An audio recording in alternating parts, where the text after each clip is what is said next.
Okay.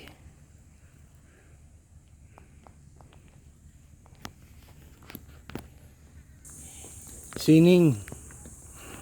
Ituturing natin isang sining. Gawa ng isang batang mataas ang pangarap. Makikita niyo naman sa ginawa niya, isang tore tungkol sa mataas na pangarap. Yan.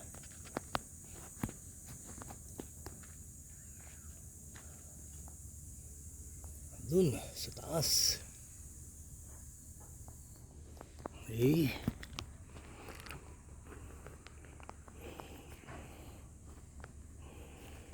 Yan.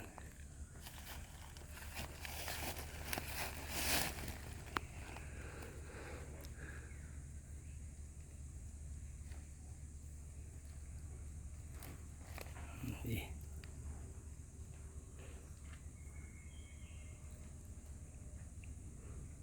Dito sa tuktok ng batong to, meron siyang isinulat. Yan, dyan sa ibabaw. May isang mensahe sa lipunan. Kung ano man yun, siya lang ang nakakaalam. Tama?